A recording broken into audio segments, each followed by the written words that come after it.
संसद भवन में जो कूदे वो कौन थे? क्यों उन्होंने अपने प्राणों की बाजी लगा दी? सरकार और जनता तक उनकी बात तो पहुंच गई, पर सदन में जिन बातों पर बहस होनी थी उससे कन्नी काटकर नेताओं की सुरक्षा की बात चल रही है। असल मुद्दा बेरोजगारी का गायब हो गया। इसे क्या कहेंगे? वहीं सदन में कानून को हाथ में लेकर सदन में कूदे युवक की नेताओं ने जमकर पिटाई कर दिए, जबकि सदन में कूदे युवक की बदनीयत होती तो सदन का दृश्य कुछ और होता। यह बातें उन नेताओं को क्यों नहीं समझ आई? संसद भवन का दृश्य है जिसमें एक युवा कूद गया, जिनके विषय में जानकारी मिली कि वह बेरोजगार है और सरकार का ध्यान खींचने के लिए वह देश की जनता तक अपनी बातों को पहुंचाने के लिए कदम उठाए। जिन्हें हिरासत में ले लिया गया है, जिन युवकों को गिरफ्तार किया गया वह सभी शिक्षित हैं और बेरोजगार भी। उनमें से एक युवती को भी गिरफ्तार किया गया है। बताया जाता है कि वह उच्च शिक्षित है और सबसे बड़ी बात यह है कि वह भी बेरोजगार है। वहीं उस युवती ने पुलिस के हिरासत में लिए जाने के बाद भी अपनी बातें बताना जारी रखी कि हम अगर अपनी बात आंदोलन के जरिए रखते हैं तो उन्हें जेल में डाल दिया जाता है। ऐसे में कई सवाल खड़े हो जाते हैं कि देश के युवाओं के लिए सरकार बीते 10 वर्षों में क्या कदम उठाए, क्योंकि सरकार जनता से यही वादा करके चुनाव जीती थी कि हर साल देश के बेरोजगार युवकों को 2 करोड़ नौकरी मुहैया कराई जाएगी।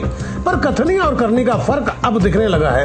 देश में बेरोजगारों का फौज खड़ी होते जा रही है, बेरोजगारी बढ़ते जा रही है, गरीबी और अमीरी की खाई और चौड़ी होती जा रही है। सरकार को इस विषय पर गंभीरता से सोचना होगा, नहीं तो आने वाले समय में युवाओं का क्रोध फूटा तब क्या होगा?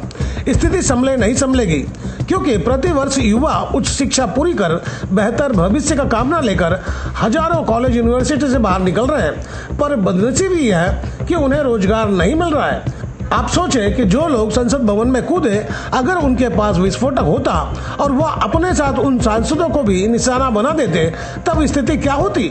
फिलहाल ऐसा कुछ नहीं हुआ है और कुछ लोगों को हिरासत में ले लिया गया है। देखें, जिन्हें पुलिस अपने साथ ले जा रही है, उन्होंने क्या बातें बताई।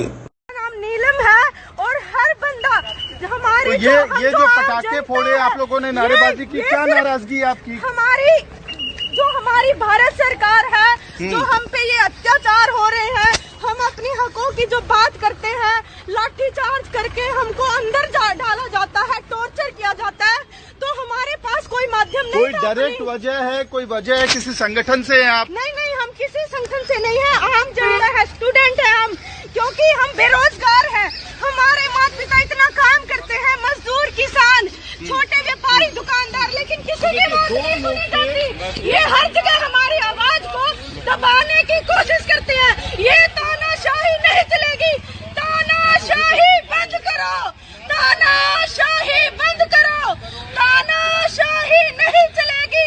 भारत माता की जय। दिल्ली में बैठे सभी नेताओं को कड़ी सुरक्षा मिली हुई है, बंगला मिला हुआ है, कार मिला हुआ है और इन सभी नेताओं को सदन तक जनता जनार्दन ने इस उम्मीद में पहुंचाया कि वह अपने शहर के बेरोजगार युवकों के लिए सदन में आवाज उठाएंगे ताकि बेरोजगार युवकों को रोजगार मिल जाए।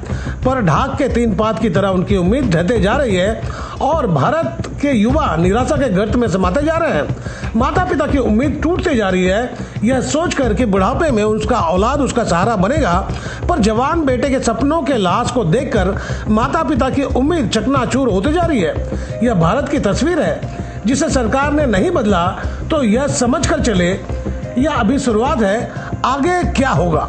तो दोस्तों, आपको मेरी खबर बेहतर लगी हो तो लाइक करें, सब्सक्राइब करें और बेल आइकन दबा दें। आप हमें कोई सुझाव देना चाहते हैं तो कमेंट बॉक्स पर लिख भेजें। गोपाल शाह को दीजिए इजाजत, हम जल्द दूसरी खबर के साथ हाजिर होंगे।